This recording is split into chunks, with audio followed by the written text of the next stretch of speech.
Alam niyo mga kababayan, sa dami ng isyu at problemang kinakaharap ngayon ng ating lungsod, lalo na si Yorme Isko Moreno, marami ang nagsasabi na baka raw nakafocus lang siya sa politika o sa mga away sa kapwa-opisyal. Pero sa kabila ng lahat ng iyon, isang bagay ang malinaw, hindi siya nakakalimot sa mga tunay na nangangailangan. Hanggang ngayon, patuloy pa rin nagsusulat at lumalapit ang mga residente ng Maynila kay Yorme para humingi ng tulong. At ang nakakatawa, hindi niya binibigo ang mga tao. Sa dami ng sulat, sa dami ng humihingi ng saklolo, ginagawa niya ang lahat ng paraan para may maabot na tulong, gaano man kaliit o kalaki ang problema. Isa pa sa nakaka-inspire, hindi lang siya mag-isa dito. Kasama pa niya ang kanyang kaibigan na si Apple Nieto na katuwang niya sa pamamahagi ng tulong. Ang tandem nilang ito ay patunay na kapag may malasakit, may paraan. Ang importante kay Yorme, makarating ang ayuda at tulong saan man sa Maynila. Walang pinipiling lugar, walang pinipiling tao. Basta ikaw ay nangangailangan, gagawa siya ng paraan. Kaya Yorme, maraming tamat tayo. Dahil pinabot niyo po sa akin. Salamat po, Yorme. Bago kasi ako eh. Thank you po kay Yorme. Malaking tulong po ito. Mayor, thank you po sa tulong nito sa anak ko. Malaking tulong po ito pang simula po na. Kay Yorme is Maraming salamat po sa tulong ninyo. Tutuwa ka na darating ako dito. Maraming nakasalas. Maraming po salamat kay Mayor Sanyon sa ininodom niyo po kasi ito po ay gugulong. Salamat dahil nakatulong po kayo sa amin. Salamat po. Mayor, maraming salamat po sa tulong. God bless po. Malaking pasasalamat po sa kanya na tinulungan niya po kami ni Mama kasi po nangangailangan po talaga. Yes. Maraming salamat po. Malaking tulong po ito. Para po sa asawa ko po. Maraming salamat po, Mayor. Para mapatuloy lang yung Maintenance ng gamot ng asawa ko. So sabi ko sa kanya, may programa si salamat, Yorme. Mayor. Sana marami pa kayo. At least nandito na. Hello po, Yorme. Maraming salamat po sa tulong na pinabot niyo sa kanto ko. Malaking tulong po yun para sa kanya, para sa akin. Salamat din po at mismo po si Mama Apple Nieto pa po ang nagpaabot ng tulong. Salamat po, sana siya makatulong talaga. Thank you. Mabuhay po kayo, Yorme. Thank you po. Thank you. Ingat po kayo palagi. Ang bawat pagbisita ay hindi lamang simpleng paghahatid ng tulong, kundi pagbibigay din ng pag-asa at pagpaparamdam na hindi sila nag-iisa sa laban ng buhay.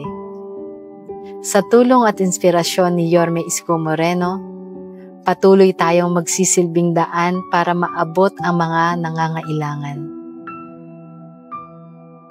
Kay Nanay Teres. Si Nanay Teresa, meron po kayong hiniling kay Yorme Isko Moreno. Kasi ito po, Nay Teresa, pinapaabot po ni Yorme para po sa inyo. Ito naman yung kay Ate Catherine, pinapaabot po ni Yorme Isko Moreno po sa inyo. Talagang tunay na tapat at sapat ang kanyang paglilingkod sa mga Manileño. Kaya hindi kami nagkamaling iboto siya. Yes. Nagpapasalamat po ako sa kanya.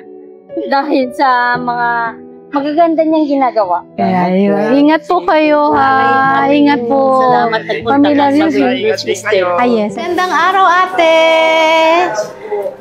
Kamusta? Yan lang po. Siya si... Yan po yung... Nilaw mo kang pasyente. Nakawig po. Okay na. Oo nga, di ka naman ba napagod?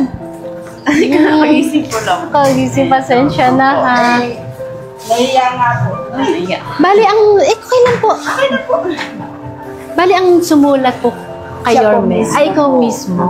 Ilang taon ka na, baby? 33. 33. Bone cancer ang Ang siya po, hindi na po, tumalon na siya sa bone, pero nasa po siya talaga, soft tissue.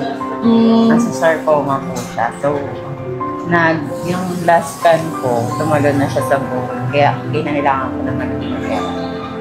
Last year po, 30 days radiation. Radiation, yun ang pinakamahirap din.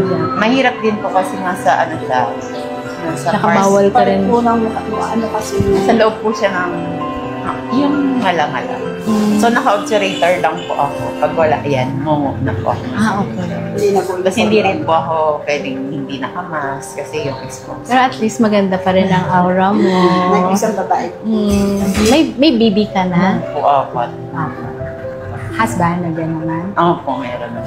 At least may katuwang, at least nandiyan din ang mommy. Nag-ano talaga ako na definitely.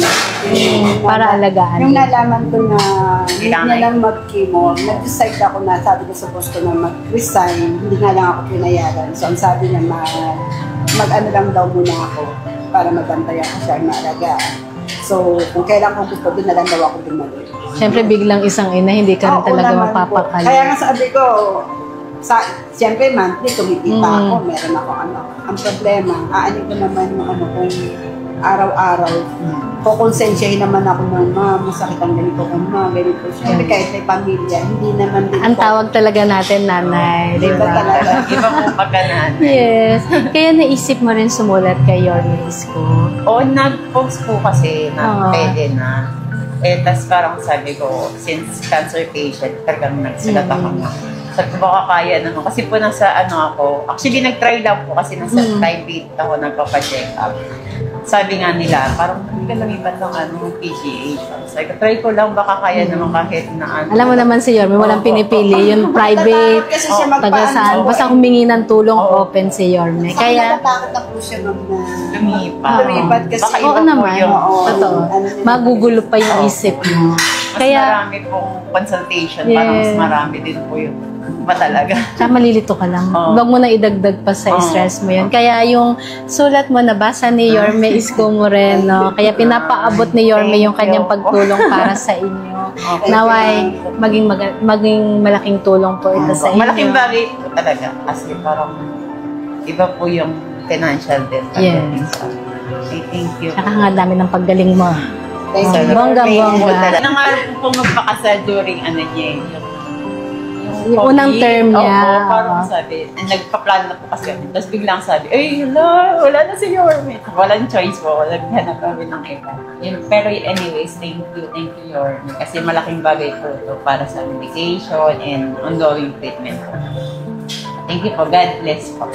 O, ingat ka ha. God bless. Pag-pray kita. Kung tutuusin, marami sa mga politiko kapag dumadami na ang problema o intriga laban sa kanila, ang inuuna ay depensa sa sarili, kontra-atake o kaya ay paninira sa iba. Pero kay Yorme, ibang-iba ang estilo. Oo, nakikita natin na sumasagot siya sa mga batikos pero hindi niya pinapabayaan ng serbisyong publiko. Tuloy-tuloy ang aksyon, tuloy-tuloy ang malasakit. At dito natin makikita kung bakit iba ang klase ng pamumuno ni Yorme. Hindi lang siya basta nakaupo sa posisyon. Ang ginagawa niya, ramdam agad ng tao. Kaya nga kung ikukumpara sa ibang politiko na puro pangako, puro salita, at kapag eleksyon lang lumalapit, si Yorme, consistent. Kapag sinabi niyang tutulong, ginagawa niya. Kapag sinabi niyang may malasakit siya sa tao, pinapakita niya sa gawa. Marami rin nagsasabi na ito ang dahilan kung bakit mataas pa rin ang respeto ng mga Manileño sa kanya.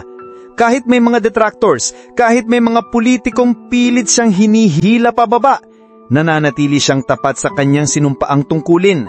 Hindi perpekto si Yorme, pero ang malinaw, lagi niyang inuuna ang ordinaryong mamamayan. Kaya kung tutusin, ito ang klase ng pamumuno na kailangan natin. Isang leader na hindi lang nakafocus sa kapangyarihan, kundi sa tunay na serbisyo. Isang leader na kayang magbalanse, nakikipaglaban sa tama, pero hindi nakakalimot sa kapakanan ng tao. At alam nyo, sa panahon ngayon na maraming Pilipino ang hirap sa buhay, malaking bagay ang makita mong may leader na handang umalalay. Hindi ito simpleng pagbibigay lang ng tulong. Ito ay mensahe na may gobyernong handang umintindi at kumalinga sa tao. At yan ang ginagawa ni Yorme araw-araw. Kaya naman, saludo kami sa iyo, Yorme Isko. Patuloy mong pinapakita na ang serbisyong publiko ay hindi lang trabaho, kundi isang misyon.